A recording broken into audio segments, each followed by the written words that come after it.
I would characterize Dr. Savoia as caring and compassionate, and she truly wants to see the success of others and the success of her institution far beyond anything for herself.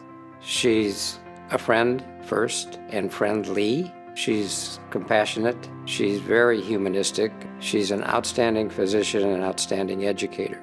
You know, no matter how challenging things are, she has a way of making you feel accomplished and encouraged. Her kindness, her generosity, and her willingness to help really is pervasive throughout the School of Medicine. My mother and my father were both physicians. They had a family practice. My mother was the doctor for the school and the nuns, and my father was the doctor for the policemen and the firemen. I really like solving problems, and infectious disease is a lot like a mystery. It's a lot like a mystery book. It's also a nice specialty where we have something that we can do and people get better. So I met her about 50 years ago when she arrived as a new intern. She was an excellent doctor. She just loved it. She was very interested in clinical research and in medical education. In this research-heavy institution, her research was in education and teaching and training, and if one looks at her CV, it's as big as those who have full-time basic science research. She was very important in curriculum reform. Harvard had already begun to experiment with small group sessions replacing lectures. When she became first involved in the School of Medicine at a leadership position for education, they introduced clinical care, clinical exposure in the first or second year, which hadn't been before. And it changed the education significantly. In order to make that successful, they needed an actual classroom building, and she set to work in getting the medical teaching facility built. What was lacking for the School of Medicine prior to that building was a real home. This brought everybody together. I wanted a space where people were comfortable, a space where they felt like they wanted to be. Our people are at the forefront of the country in terms of the standardized patient program.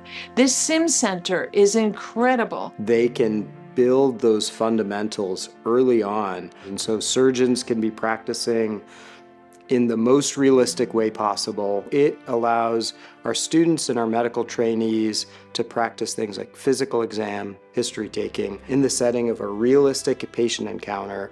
The simulated patients are trained to be able to provide feedback back to the learners and really focus on that human-patient interaction and ensure that that is sort of fundamental and foundational to how our students are trained.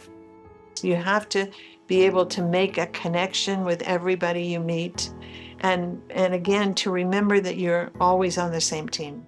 Mia was a leader in compassionate education. It's hard to define it because she was the exemplar of it. She helped found the Gold Humanism Honor Society. She helped develop coursework in communication and compassion.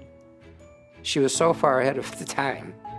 The student-run free clinic, the Vidai project, the clinic in Tijuana, those are wonderful opportunities for students to learn about care to the underserved, and it was important to have them integrated. We need to make this part of us, not just an extracurricular. She wanted to retire for a while, and at each point where she said, well, I think I'm done and I'm going to retire, they asked her to stay on to just do one more thing. And the last thing that she did was to establish this physician assistant training program that will have a big impact on medical care in San Diego County.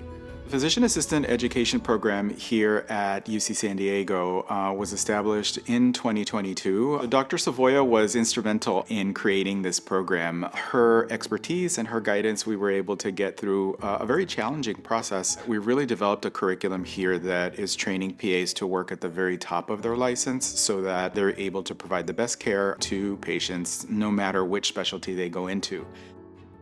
We've had a number of alumni events, and we've had our 50th anniversary.